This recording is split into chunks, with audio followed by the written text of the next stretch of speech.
अपने चैप्टर का नाम है रिप्रोडक्शन इन ऑर्गेनिजम्स। ठीक है, देखो इस चैप्टर की एक मज़े की बात है कि जो भी चीज़ें इस चैप्टर में दी हुई हैं वो अपनी ऑटोमेटिकली बाकी के चैप्टर्स में ऑटोमेटिकली कवर हो जाती हैं और उनका फ्लो भी पढ़ने में वहीं पे बनता है, चाहे वो बायोलॉजिकल क्लासिफिकेशन में कवर हों, फिर चाहे वो प्लांट किंगडम में कवर हों या एनिमल किंगडम में कवर हों या ह्यूमन रिप्रोडक्शन में कवर हों या sexual reproduction in flowering plants में कवर हों, वहीं पे इनका प्रॉपर फ्लो बनता है और वहीं पे सही ये समझ में आती है। ठीक है, और इसी चीज़ को अगर मैं मॉडिफाई करके दोबारा रिपीट करूं तो इस वीडियो में इस चैप्टर का हम जो भी पार्ट या जो भी वर्ड हम नहीं पढ़ेंगे वो ऑटोमेटिकली अपना बाकी के चैप्टर्स में कवर हो जाएगा। ठीक है, फिर भी मुझे जो लगता है कि इस चैप्टर में ऐसी चीज़ें जो यहीं पे अपने को अलग से करनी चाहिए वो मैं इस वीडियो में कवर कर रहा हूं। ठीक है, बाकी का अपना ये चैप्टर ऑटोमेटिकली कवर हो जाता है। तो स्टार्ट करते हैं। देखो सबसे पहले है जुवेनाइल फेज। ठीक है, जुवेनाइल फेज क्या होता है सिंपल भाषा में समझते हैं। देखो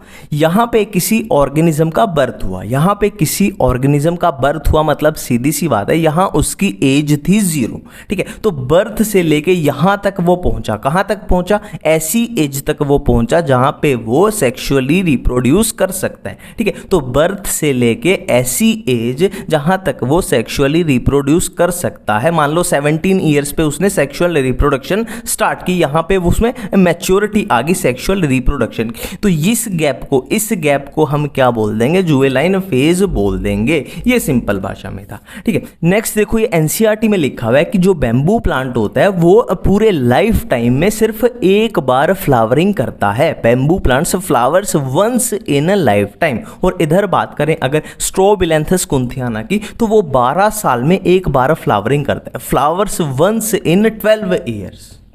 अब देखो अगर एसेक्सुअल रिप्रोडक्शन की बात करें तो मैंने बिल्कुल डायरेक्ट एनसीईआरटी से चीज़ें निकाल के रखी हैं। ठीक है, देखो बाइनरी फिजन किस में होगी, अमीबा में होगी एंड पैरामीशियम में होगी। बडिंग किस में होगी, हाइड्रा में होगी, यीस्ट में होगी। और कोनिडिया कहाँ होते हैं, फंजाई में होते हैं, फंजाई वाले में भी अपना आ जाएगा। और गैम्यूल्स किस में होते हैं, स्पंजिस में होते हैं। एक बार फिर से इसको रिपीट करते हैं, बाइनरी फिजन होगी अमीबा में एंड पैरामीशियम में, और बडिंग होगी हाइड्रा एंड यीस्ट में। और कोनिडिया कहाँ पे फंजाई में होते हैं, फंजाई पढ़ेंगे तब भी ये अपना कवर हो जाएगा। और गैम्यूल्स किसमें, स्पंजिस में। ठीक है, मैं फिर से वो एक चीज बोलना चाहता हूं कि देखो जो चीज जितना टाइम डिजर्व करती है उसको उतना ही दो, है ना। अपने पास फिजिक्स भी है, केमिस्ट्री भी है, तो जितना जो चैप्टर डिजर्व करता है उसको हम उतना ही देंगे। ठीक है, एक अमीबा में ये एनसीईआरटी में लिखा हुआ है, ये हम थोड़ा सा ध्यान रखेंगे कि अमीबा में दो चीजें अपने को ध्यान रखनी है, एनसिस्टेशन एंड स्पोरुलेशन।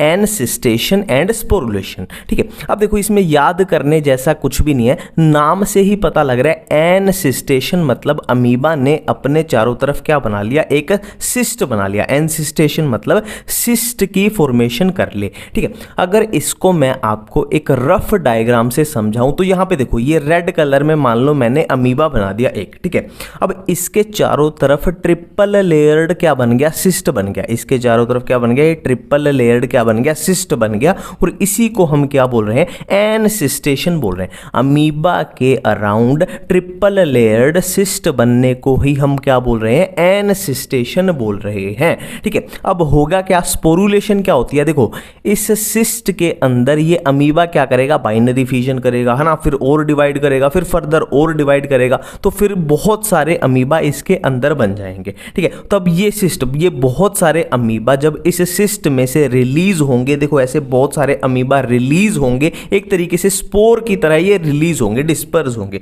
उसी को हम बोल रहे हैं स्पोरुलेशन। तो एनसिस्टेशन भी हमें पता चल गया क्या होता है, सिस्ट का बनना, और स्पोरुलेशन क्या होता है, सिस्ट के अंदर जब अमीबा बहुत सारा डिवाइड करेगा फिर स्पोर के तरीके से वो रिलीज होंगे, उसको हम बोल रहे हैं क्या, स्पोरुलेशन बोल रहे हैं। ठीक है, एक ये सेक्सुअल रिप्रोडक्शन की साइकिल बोल लो या कुछ भी बोल लो, ये अपने को हर जगह पे काम आएगी। ठीक है, देखो कोई भी ऑर्गेनिज्म है वो कैसा है, डिप्लॉयड है। मान लो मैं हूं, आप हो, हम कैसे हैं, डिप्लॉयड ऑर्गेनिज्म है। ठीक है, ठीक है, अब देखो डिप्लॉयड ऑर्गेनिजम्स के अंदर कुछ सेल्स में क्या होती है, मियोसिस होती है, और वो कुछ सेल क्या बनाएंगी, फिर गैमीट्स की फॉर्मेशन करेंगी। ठीक है, डिप्लॉयड ऑर्गेनिज्म के अंदर कुछ सेल होती है ना, आपको पता है वो गैमीट्स में कैसे बनते हैं, कहां से एक्सेल, वो अपने पर्टिकुलर चैप्टर में कवर हो जाएगा। ठीक है, कुछ सेल में हुई मियोसिस मियोसिस तो क्या बने, गैमीट्स बने। देखो सिंपल सा फंडा याद रखना, पूरी बायोलॉजी में सिंपल सा फंडा याद रखना,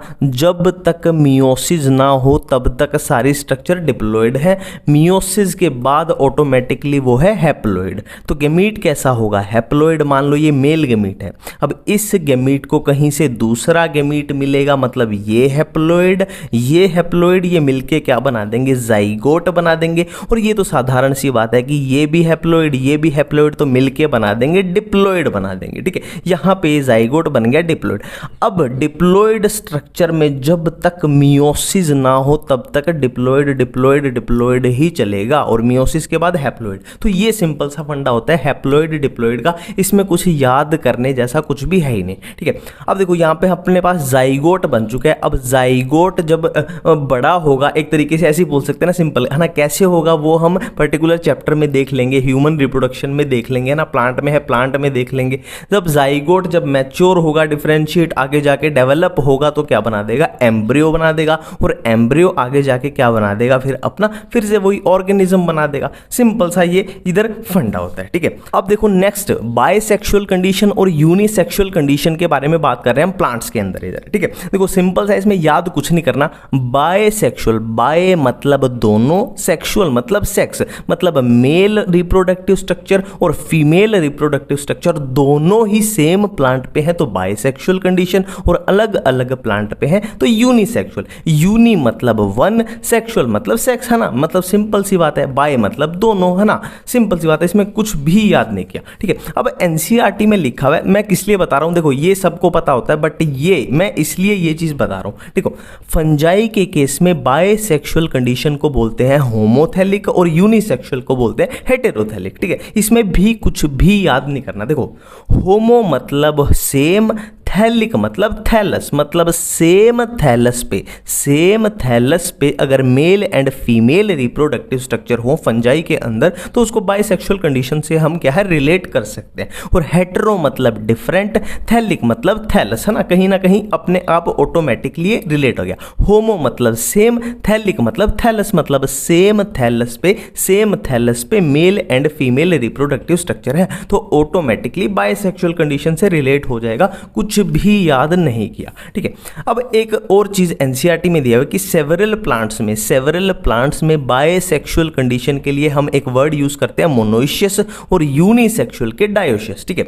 ये अपने को पक्का कंफ्यूज करेगा, गलती कराएगा, तो इसकी मैं आपको सिंपल सी ट्रिक बताता हूं। देखो इधर बाय है तो इधर मोनो कर देना, मतलब एक तरीके से ऑपोजिट कर देना। इधर बाय है तो इधर मोनो कर देना, इधर यूनी है तो इधर डाई कर देना, मतलब ऑपोजिट कर देना, समझ गया आप, है ना, उल्टा कर देना, ठीक है।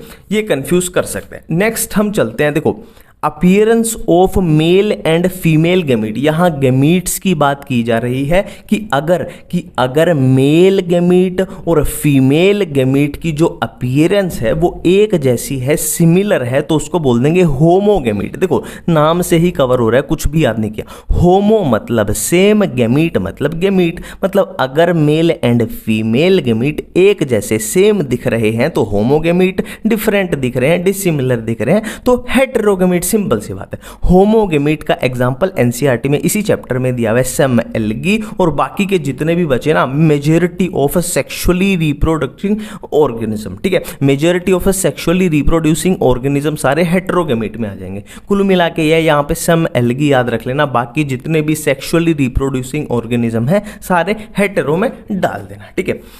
एक ये एनसीईआरटी में बहुत अच्छी चीज दी हुई है, ओस्ट्रस साइकिल और एक मेंस्ट्रुअल साइकिल। ओस्ट्रस साइकिल किस में होती है, नॉन प्राइमेट्स में होती है, जैसे cow, sheep, rat, deer, dog, tiger. और मेंस्ट्रुअल साइकिल किस में होती है, प्राइमेट्स में होती है, जैसे मंकी, एप्स, ह्यूमन, है ना। इसकी देखो सिंपल सी ट्रिक है, सिंपल सी इसकी मैं ट्रिक बताता हूँ आपको, या तो इसको ऐसे याद रख लेना। देखो हम क्या हैं, हम सारे ह्यूमंस हैं, और ह्यूमंस के अंदर सबको पता है कौन सी होती है, मेंस्ट्रुअल साइकिल होती है। तो या तो ये ट्रिक याद रख लेना हम, या तो ये ट्रिक याद रखना हम, मतलब ह्यूमंस में कौन से होते हैं, एच से ह्यूमन, ए से एप्स और एम से मंकी। या इसको सिंपली ऐसे याद रख लेना, जो भी बंदर या बंदर से रिलेटेड है, जैसे हमें पता है कि हमारे पूर्वज क्या थे, बंदर थे, तो मंकी हो गया, एप्स हो गया, है ना, ये गोरिल्ला वोरिल्ला, ह्यूमंस हो गया, ये सब इसमें आ जाएंगे, ठीक है। और बाकी के जो जानवर है नॉर्मल काउ, शीप, रैट, ये सब किस में आएंगे, ओस्ट्रस साइकिल में आ जाएंगे, ठीक है। एक ये चीज़ आपको याद रखनी है, इसमें समझने जैसा कुछ भी नहीं है, ठीक है। किसकी कितनी उम्र होती है, कितनी उम्र होती है, ठीक है। Butterfly, crow, parrot, crocodile, tortoise, fruit fly, banyan tree, rose, banana, rice, horse cow,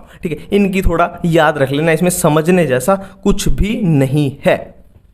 एक ये एनसीईआरटी में दी हुई है क्रोमोसोम नंबर्स की टेबल, इसको जरूर ध्यान में रखना है, ठीक है कुछ नहीं है। यहाँ पे 2n है, यहाँ पे n है, सिंपल सी बात है। यहाँ पे जो दिया हुआ है उसका हाफ कर दो तो ये बन जाएगा, या मैं इसको दूसरी भाषा में बोल दूँ, यहाँ पे जो दिया हुआ है उसका डबल कर दें तो ये बन जाएगा। 46 है तो ये 23 हो जाएगा, ये 12 है तो ये 6 हो जाएगा, ये 21 है तो इधर डबल कर दो 42 हो जाएगा। तो कुछ इस तरीके से ये चलेगा, ठीक है। और मैंने ये रेड टिक जहाँ लगाए हैं इनको आपको जरूर याद रखना है। ह्यूमन बींग्स का, हाउस फ्लाई का, फ्रूट फ्लाई का, ओफियोग्लोसम का, राइस का, मेज का, ये तो जरूर याद करने हैं। बाकी के भी कर सकते हो तो अच्छी बात है, पर ये तो जरूर ही करने हैं।